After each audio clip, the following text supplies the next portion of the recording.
Le 22 janvier 1997, la disparition d'un jeune garçon de 12 ans est rapportée au service de police de Port Elizabeth, situé en Afrique du Sud.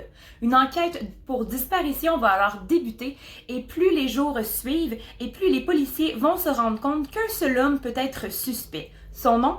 Stuart Wilkin.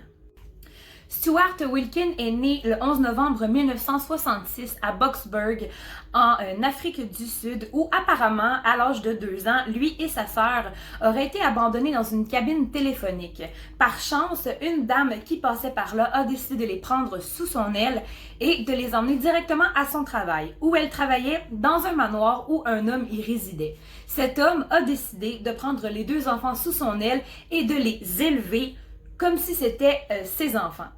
Par contre, il y aura une grande différence entre l'éducation de la sœur de Stuart et Stuart. Sa sœur sera bien élevée, tandis que Stuart, lui, devra vivre avec les chiens. Donc, qu'est-ce que ça veut dire? Eh bien, ça veut tout simplement dire que Stuart va être victime de beaucoup d'actes de violence, beaucoup d'actes aussi d'agression sexuelle, et ce, dès son jeune âge. Et en fait, il raconte beaucoup d'anecdotes qui se seraient passées quand il habitait au sein de cette famille. Donc, il dit que cet homme a toujours été très violent avec lui et peu avec sa sœur. Il l'aurait obligé à manger avec les chiens, de petites portions, donc il aurait été sous-alimenté pas mal toute son enfance. Et par la suite, c'est là qu'auraient commencé les actes d'agression sexuelle envers le jeune garçon. Donc, à partir de là, c'est sûr que la base de vie de Stuart est très, très faible et il n'a pas vraiment entretenu de relations autant avec des personnes outre de sa famille, seulement avec cet homme. Et par chance, il y avait la famille Wilkin qui était voisin à cet homme qui habitait dans le manoir avec Stuart et sa sœur. Et la famille aurait décidé d'adopter Stuart et c'est à partir de ce moment-là qu'ils leur ont donné le nom de Stuart Wilkin. Avant qu'ils leur donnent ce surnom, ce prénom, on ne sait pas vraiment comment il s'appelait. En tout cas, j'ai cherché, j'ai fait des recherches.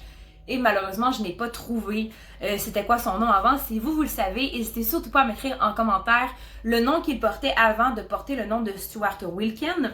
Donc, la famille Wilkin a adopté le petit Stuart et ils ont vraiment tout fait. Ils ont même déménagé à Port Elizabeth en Afrique du Sud pour pouvoir recommencer une nouvelle vie, un nouveau départ. Mais malheureusement, les bases de ce petit garçon avait déjà été fondé et là, il était très très dur de faire changer de voie ce petit garçon.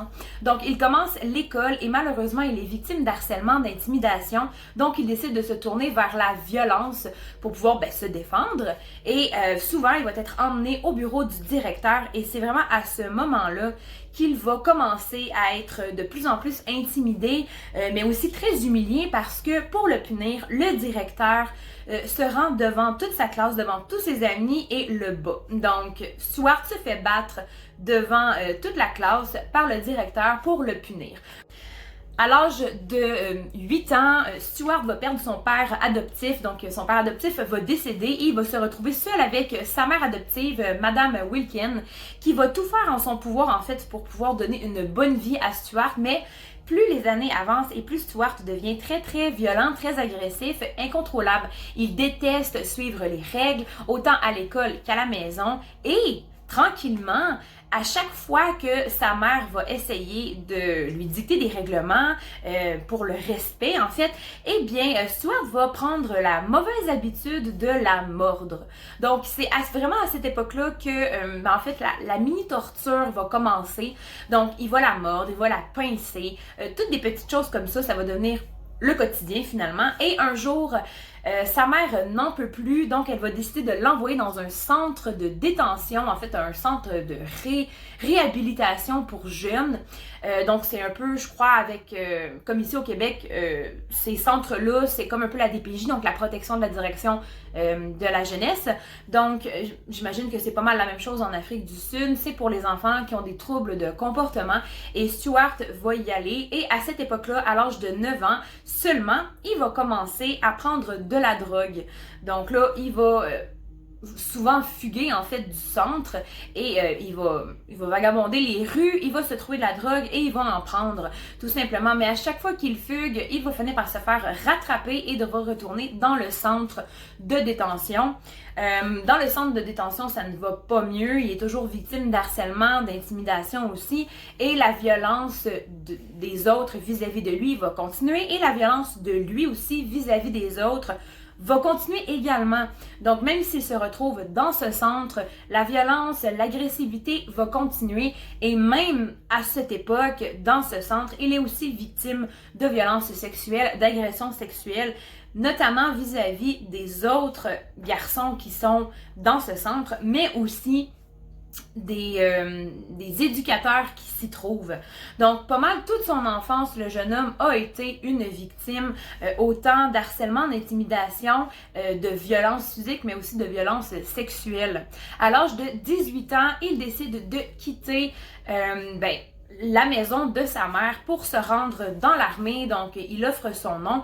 Il va travailler à l'armée pour 4 mois, mais malheureusement, il va se faire expulser suite à une tentative de suicide.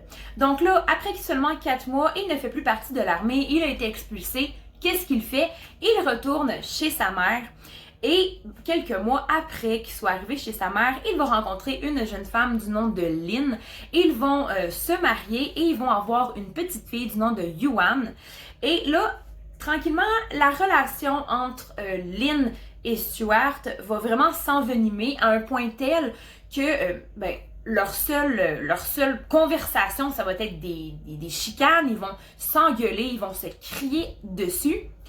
Et Stuart va souvent faire acte de violence physique envers Lynn, et Lynn, pour se défendre, elle va souvent contacter la police qui va venir mettre en détention Stuart. Donc leur fin de leur relation, ça a toujours été comme ça, la police, la violence, des actes d'agressivité, et finalement, ils vont se divorcer.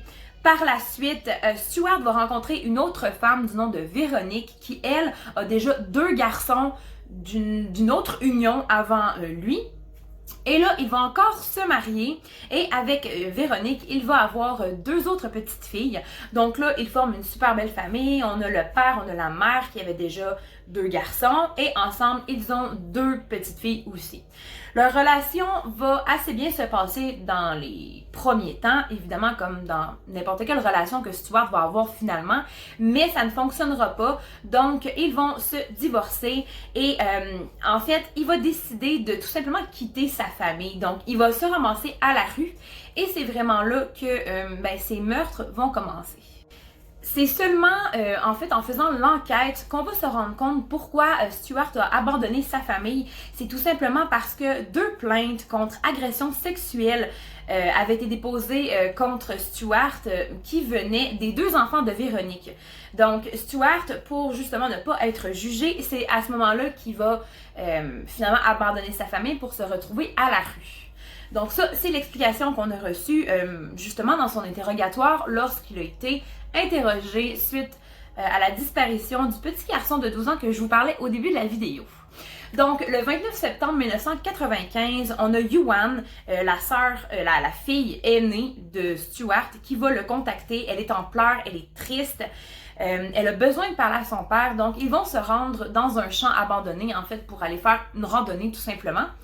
Et au fur et à mesure de leur marche, Yuan va expliquer à Stuart que son nouveau beau-père est souvent agressif avec elle, est souvent violent, elle se fait battre et elle va avouer aussi qu'elle se fait agresser sexuellement. Donc, à la suite de ces propos, Stuart va devenir rouge de colère et il va vraiment isoler sa fille pour pouvoir l'ausculter. Donc, après cette auscultation, Stuart va vraiment se rendre compte que oui, effectivement, sa fille n'est plus vierge. Il va être tellement fâché, tellement en colère que la seule chose qu'il va trouver à faire, c'est d'étrangler sa fille. Donc, il va étrangler sa fille dans ce petit boisé abandonné et plusieurs jours vont suivre. Stuart va dormir avec sa fille et il va la déshabiller et il va évidemment avoir des actes d'agression sexuelle envers elle. Ça, c'est ce qu'il va avouer dans dans un interrogatoire qu'il a subi par Mickey Pistorius, si vous connaissez. C'est une psychologue médico-légale, en fait, en Afrique. Donc, après cette révélation-là, au grand jour, là, on sait vraiment que, Stuart, c'est non seulement un pédophile, mais aussi, c'est un tueur. Et c'est quelqu'un qui a des relations sexuelles post-mortem. Donc, après avoir assassiné sa fille, plusieurs jours vont s'écouler et il va faire la même chose. Donc, il va dormir avec elle, il va la déshabiller, il va avoir des actes d'agression sexuelle. Et finalement, lorsque le corps commence à être un peu trop décomposé, eh bien, Stuart va tout simplement emballer le cadavre de sa fille dans une bâche et il va faire des nœuds à ses pieds, à sa tête, pour bien l'enrober. Et finalement, il va abandonner son corps dans ce petit boisé. Donc, on retourne au 22 janvier 1997 où Henry Bakers, âgé de 12 ans, a été vu pour la dernière fois par un de ses amis alors qu'il se trouvait au parc. À ce moment-là, Henry est bien chill, bien relax, il joue au parc avec son ami et soudainement, son ancien beau-père décide de refaire éruption et il commence à parler avec Henry et ils vont se promener. Donc Henry, à l'âge qu'il avait, il commence à poser des questions sur les rapports sexuels, mais aussi sur la sexualité en général face à Stuart, qui lui va isoler le garçon. En fait, il va partir avec le garçon et ce qu'il va faire, c'est que il va décider de l'agresser sexuellement, mais puisque le garçon fait trop de bruit, il va l'étrangler.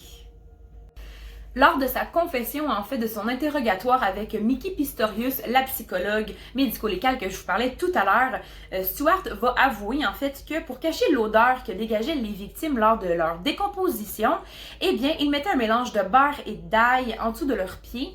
Et pour pouvoir continuer autant de jours, autant de semaines à pouvoir s'amuser avec le cadavre, ce qu'il faisait, en fait, c'est que tout simplement, il prenait des papiers journaux pour les mettre dans leurs orifices, pour pas que les vers entrent et qu'ils puissent continuer à jouer.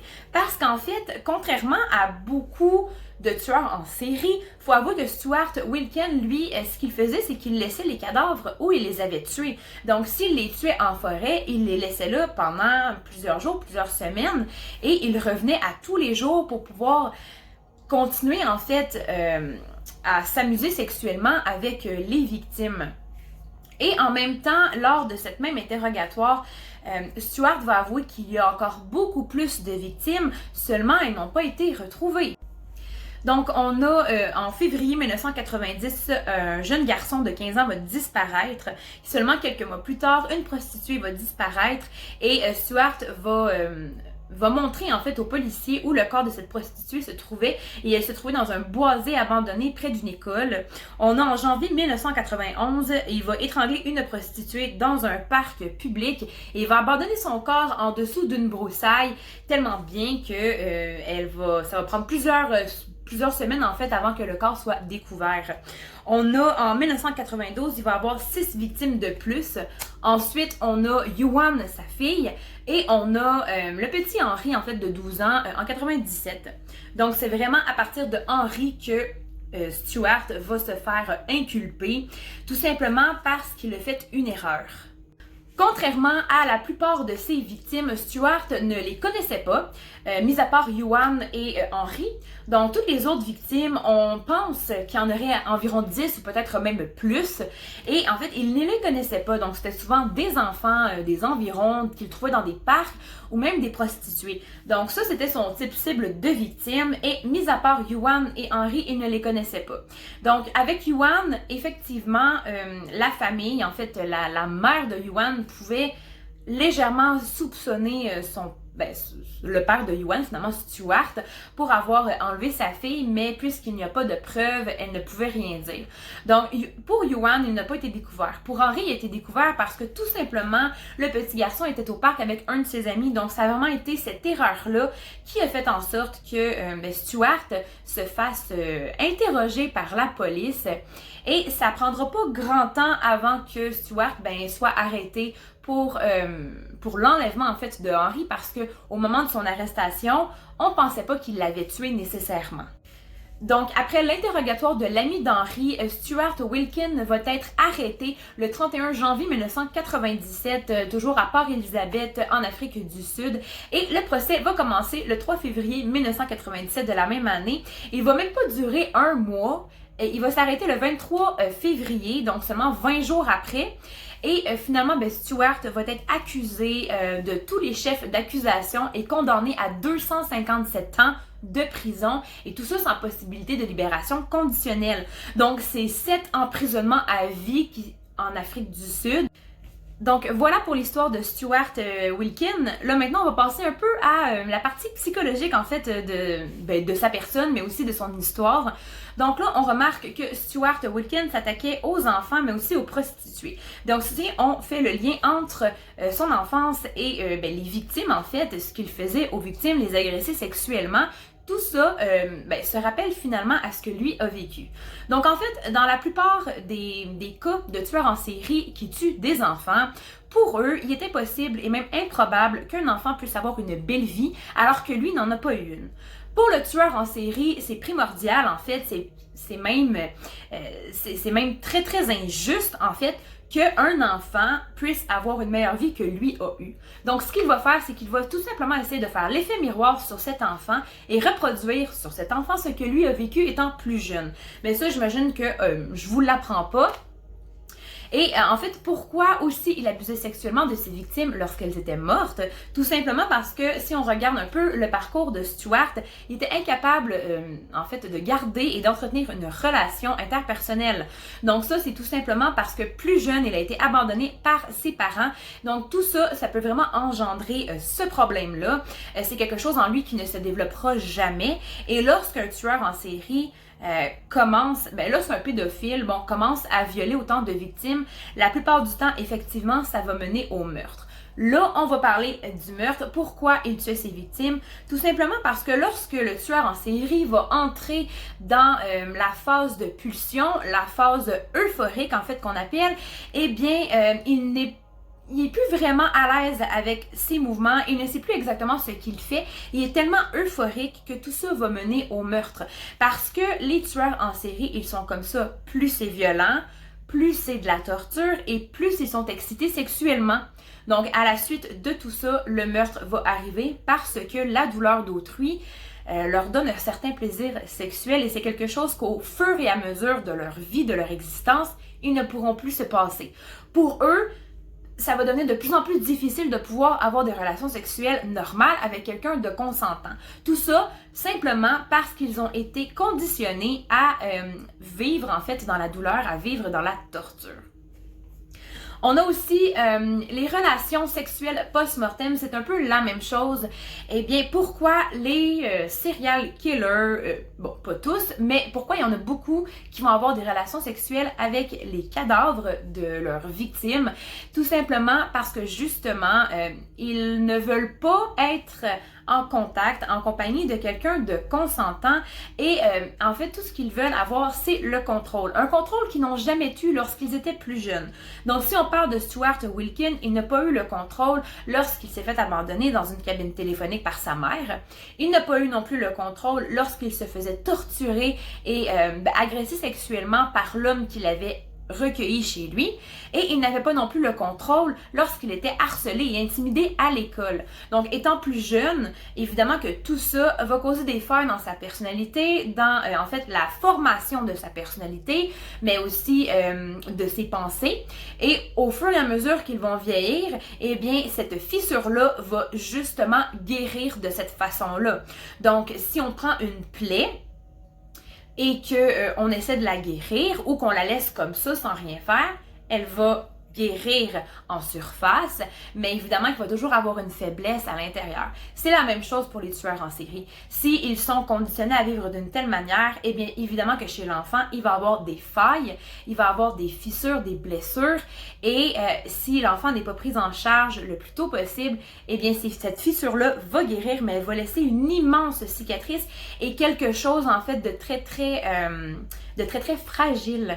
Donc en fait, la plupart des meurtriers en série, évidemment que tout le monde le sait maintenant avec les recherches qui ont été faites, c'est pas moi qui l'avance, Ça a été dit, ça a été démontré plusieurs fois. Les tueurs en série ont vécu des failles et des blessures dans leur enfance. C'est pas mal ce qui explique en fait pourquoi. Bon, c'est ce qui explique. Pas vraiment, là, mais c'est. On va dire que, bon, si on se met dans la tête des tueurs en série, c'est ce qui va expliquer leurs gestes. Donc voilà, c'est tout pour moi. J'espère que vous avez aimé le contenu de cette vidéo. Si c'est le cas, n'hésitez pas à mettre un pouce bleu. Vous pouvez aussi vous abonner si ce n'est pas déjà fait. Et si vous hésitez, vous pouvez aller faire un petit tour sur ma chaîne, découvrir plein de sujets, que ce soit des syndromes, de la psychologie, des problèmes psychologiques, la biographie des meurtriers en série, mais aussi des creepypastas. Donc, je vous souhaite une bonne fin de journée, un bon week-end et on se retrouve pour un autre sujet de vidéo. D'ici là, prenez soin de vous. Gros bisous!